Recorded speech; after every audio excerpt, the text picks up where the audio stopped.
Hello students, this is our chapter 7 of class 12 company account. Okay, issue of share हम आज पढ़ेंगे. Introduction क्या होता है company. Company is the most important form of business organization in the present industry age. देखिए मतलब जो सबसे कॉमन बिजनेस ऑर्गेनाइजेशन और इम्पॉर्टेंट बिजनेस ऑर्गेनाइजेशन है वो क्या है, कंपनी. ओके मतलब जब भी हम लार्ज बिजनेस के बारे में सोचते हैं तो हमारे माइंड में एक ही चीज़ क्लिक होती है, वो क्या है, company. It is recognize as a foundation of modern economy. इसको हम फाउंडेशन भी मान सकते हैं जो हमारा मॉडर्न इकोनॉमी है उसका. In the develop economy traditional business organization like sole trade and partnership. देखिए मैंने आपको समझा चुके, सोल ट्रेड हमने 11th क्लास में पढ़ा था और जो पार्टनरशिप है वो अभी हमने 12th में पढ़ा है. तो सोल ट्रेड और पार्टनरशिप के अलावा जब एक बड़ा ऑर्गेनाइजेशन देखें जो बहुत सारे ज़्यादा लोगों से मिलकर बनती है वो क्या है, company. Okay, partnership had failed to fulfill the finance manager and तो as a result limitation of traditional form, new form of business organization, joint stock company into existing companies, voluntary organization, some people which is created after legal process. देखिए हम अगर देखते हैं तो हमारी जो company होती है उसमें क्या है, जॉइंट स्टॉक कंपनी भी होती है, वॉलंटरी कंपनी होती है. कंपनी क्या होती है जिसमें एक से ज़्यादा लोग क्या करते हैं, शेयर परचेस करते हैं और शेयर परचेस करके उसका मनी इकट्ठे होकर, मतलब यहाँ पे क्या होता है, शेयर होल्डर क्या होता है, कंपनी के ऑनर होते हैं. ओके तो देखिए definition of company. First in the other words a company is a association of person United for common object. ये कंपनी क्या है, एक एसोसिएशन है जो कॉमन ऑब्जेक्ट के लिए बनाई गई है. दूसरा हम देख सकते हैं joint stock company in an association of individual for the purpose of engaging in the undertaking trade और बिजनेस. ओके अब देखिए सेक्शन 220 के according section of the company act के अकॉर्डिंग क्या है, 2013 में define a company a mean company incorporate under the company act. Company जो incorporate की गई है किसके अंडर, कंपनीज एक्ट के और प्रीवियस जो लॉ थे उसके अकॉर्डिंग. ओके देखिए कॉमन डेफिनेशन है, उसमें पूरा तरह से सारा डिटेल में दिया हुआ है. इसमें आप अच्छे से समझ सकते हैं कि what is a company.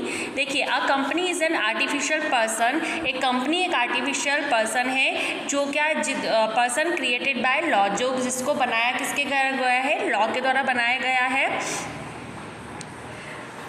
Having a corporate legal personality distinct separate from its member. और इसकी क्या है, कॉर्पोरेट लीगल पर्सनालिटी है और ये सेपरेट होती है इसके मेंबर से. मतलब जो मेंबर है उससे उसकी अलग होती है, कंपनी उसके साथ ही नहीं होती, उसके अलग सेपरेट एंटिटी होती है. Okay with the limited liability. और क्या है, सबकी लाइबिलिटी क्या होती है, लिमिटेड होती है. और शेयर क्या होते हैं, ट्रांसफरेबल होते हैं. ट्रांसफरेबल शेयर मतलब एक से दूसरे पर्सन को हम क्या कर सकते हैं, ट्रांसफर कर सकते हैं हमारे शेयर. और perpetual secession and common seal. और कंपनी की क्या होती है, कॉमन सील होती है. जो भी कंपनी से रिलेटेड जो भी डिसीजंस लेने होते हैं उसके लिए उस सील का यूज़ किया जा सकता है. ओके स्टूडेंट अब देखिए features and characteristics of a company. Feature और कैरेक्टरिस्टिक्स ऑफ कंपनी क्या है, अ company is an artificial person created by law. एक कंपनी आर्टिफिशियल पर्सन है. देखिए सबसे पहले तो क्या है, एक company is a legal person. देखिए एक लीगल पर्सन है मतलब ये बिजनेस क्या होता है, लीगल होता है. और इट कैन पर्सन और सेल प्रॉपर्टी. मतलब कंपनी क्या है, वो खुद कंपनी और उसमें के जो मेंबर होते हैं उनकी एंटिटी अलग अलग होती है.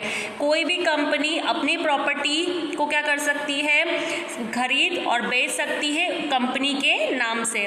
और कंपनी क्या कर सकती है, कंपनी के नाम से बैंक अकाउंट भी ओपन कर सकती है. और अपने नाम से ही वो क्या कर सकती है, किसी के भी साथ कॉन्टैक्ट भी कर सकती है. It can sue others and the others can also sue it, okay. और कंपनी क्या है, कंपनी अज्यूम कर सकती है रिस्पॉन्सिबिलिटी और right with the common seal, मतलब कंपनी का यूज़ किसी भी रिस्पॉन्सिबिलिटी और राइट के लिए किया जा सकता है। The difference is only human being takes a birth naturally wherever company is born out of law, मतलब हम सिर्फ डिफरेंस ये देख सकते हैं कि जो ह्यूमन बीइंग है, जो इंसान है, वो क्या लेते हैं, नेचुरली बर्थ लेते हैं, लेकिन कंपनी का जन्म किससे होता है, कानून के द्वारा, लॉ से होता है, okay. It is a intangible person and regarded the legal entity because it's it created under law. ये क्या है, इंटेंजिबल पर्सन है, अदृश्य है, जिसको हम देख नहीं सकते, लेकिन ये किससे बनती है, लॉ से बनती है, ओके। ये बहुत ही इंपॉर्टेंट क्वेश्चन है कंपनी का और एग्जाम में आने के बहुत ज़्यादा चांसेस है, इसलिए आप डेफिनेशन और कैरेक्टरिस्टिक्स अच्छे से समझ लीजिए। अब देखिए सेपरेट लीगल एंटिटी क्या होती है, लिमिटेड लाइबिलिटी। सेकंड देखिए the liability of share holder, जो शेयर होल्डर होते हैं, जो अपना पैसा मिला के कंपनी शुरू करते हैं, उनकी लाइबिलिटी क्या होती है, एक लिमिटेड लाइबिलिटी होती है। उनकी लाइबिलिटी कितनी होती है, जितनी उन्होंने शेयर में क्या करा है, पैसा लगाया है, सिर्फ उनकी लाइबिलिटी उतनी ही होती है, ओके। अब इसके बाद थर्ड पॉइंट है सेपरेट लीगल एंटिटी। देखिए company is a legal person and it's entity it's quite distinct separate from this member, मतलब मैंने जैसे शुरू में ही आपको बताया कि कंपनी की अपनी एंटिटी उसकी जो बिजनेस से अलग होती है। Since a company is a distinct a creditor such a company see only company for his debts and none of its member, okay. अब नेक्स्ट देखिए परपेचुअल एक्सिस्टेंस, मतलब the existence of company is permanent of nature, मतलब किसी भी partner और आने और जाने से उन्हें कोई फ़र्क नहीं पड़ेगा। कोई पार्टनर अगर चला, कोई शेयर होल्डर अगर कंपनी से गया है या कोई नया शेयर होल्डर आ रहा है, उससे कंपनी पे कोई इफेक्ट नहीं पड़ता है। अगर कोई रिटायर हो रहा है, कोई किसी की डेथ हो रही है, किसी की इंसॉल्वेंसी हो रही है, तो इससे कंपनी के ऊपर कोई इम्पैक्ट नहीं पड़ेगा। नेक्स्ट देखिए रिप्रेजेंटेटिव मैनेजमेंट। रिप्रेजेंटेटिव मैनेजमेंट मतलब company is manage by representative system, okay. Company किससे मैनेज होती है, रिप्रेजेंटेटिव सिस्टम से होती है। The share holder of company choose some member among themselves, और कंपनी के जो शेयर होल्डर होते हैं उसमें से ही कुछ लोगों को क्या करते हैं, कंपनी के मेंबर के लिए चूज कर लेते हैं, ओके। और वही क्या करते हैं, कंपनी के बोर्ड ऑफ डायरेक्टर ही बन जाते हैं और they enjoy the right take every decision for the company, और वो क्या कर सकते हैं, अपने कंपनी से रिलेटेड कोई भी सही जो डिसीजन है वो ले सकते हैं, okay. Now 6 point is free transferability of share. देखिए the share of company can be transfer freely without any restriction, मतलब आपने कोई शेयर परचेज किया है और आप चाहते हैं कि नहीं मुझे शेयर नहीं चाहिए, मुझे अब दूसरे पर्सन को देना है, तो क्या कर सकते हैं आप, इजीली किसी और को वो शेयर को ट्रांसफ़र कर सकते हैं। मतलब कंपनी क्या है, बहुत सारे लोगों से मिलकर बनी हुई होती है, जिसमें अलग अलग लोग क्या होते हैं, अगर कोई गवर्नमेंट कंपनी है तो कॉमन ही क्या कर सकते हैं हम, हमारे जो शेयर है वो इशू करने के लिए हम पत्र दे सकते हैं, तो लोग क्या करते हैं उसको खरीद लेते हैं और हमारे शेयर होल्डर बन जाते हैं, और शेयर होल्डर मिलके हमारे क्या होते हैं, कंपनी के ऑनर होते हैं, ठीक है। वैसे ही देखिए नेक्स्ट क्या है, कॉमन सील। तो कॉमन सील है, तो कॉमन सील मतलब क्या है, कंपनी जैसा कि हमने देखा कि एक नॉट अ नेचुरल पर्सन, वो कोई पर्सन तो नहीं है, इट्स नॉट अ साइन और गिव अ कंस्टेंट और any agreement like human being, okay, वो साइन तो कर नहीं सकता है। That's why the common seal of the company act it's a official signature, इसलिए एक कंपनी है उसकी जो सिग्नेचर होती है वो क्या होते हैं, ऑफिशियल सिग्नेचर जो होते हैं वो कॉमन सील के जैसे होते हैं। To bind up the company for its legal duty it is necessary that all document prepare by the director must bear the seal of the company. तो ये ज़रूरी है कि जब भी किसी भी चीज़ पे सील लगाया जाए, कंपनी का एग्रीमेंट किया जाए, तो उसका डायरेक्टर उन सारे कॉन्ट्रैक्ट को अच्छे से देख ले, ओके। नेक्स्ट देखिए voluntary association for profit.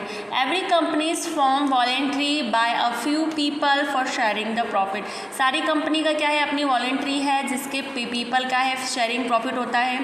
So the profit earn by the company are distributed among the members according to the policy of company, okay.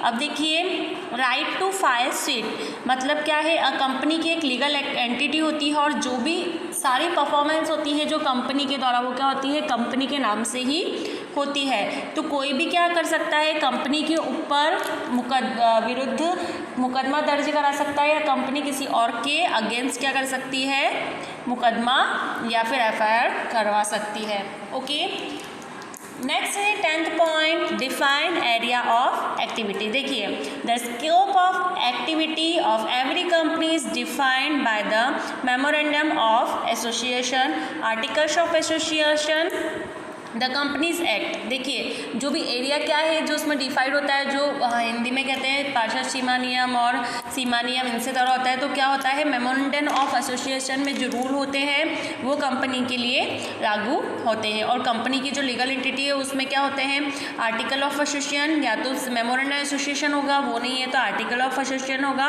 और कंपनी एक्ट के अकॉर्डिंग क्या होते हैं, उनके रूल सारे डिफाइड होते हैं। नेक्स्ट देखिए, winding up under the act. As a company is formed by incorporation under the act, similarly a company is wound up under the act. Okay, permission of court is necessary to wind up a company. जब भी company को बंद करना है तो court की permission लेना क्या है, बहुत ज़रूरी है। ठीक है, अगर हमें कंपनी को ओपन करना है, वाइंड अप करना है, स्टार्ट करना है, तो कोर्ट की परमिशन ज़रूरी है, आप उसके बिना उसको वाइंड अप नहीं कर सकते। ओके, देखिए next point 12, assets, ownership of assets. All assets of company are in the name of company. मतलब सारी जो असेट्स हैं वो कंपनी के नाम से होती है, तो वो कंपनी की सेपरेट एंटिटी है, इसलिए कोई भी मेंबर उसके ऊपर क्लेम नहीं कर सकता है। Ownership of the assets of the company during its existence after winding up. Okay, मतलब वो क्या है, कंपनी की है, कंपनी के चल रही है तब भी, कंपनी के बाद भी वो क्या है, कंपनी की असेट्स होगी।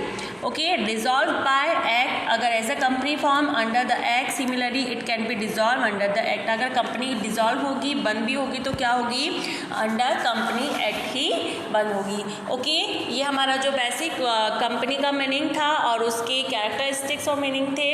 ओके, अब in next video I will explain you types of company. कितना टाइप की कंपनी होती है, उसमें limited, unlimited, private, public, small, large, ये सारी कंपनियां आएगी। ओके, तो I hope you like this video. If you like, so please comment if you have any query. Okay, so in the next class we will meet with types of companies video. Okay, thank you for watching this video.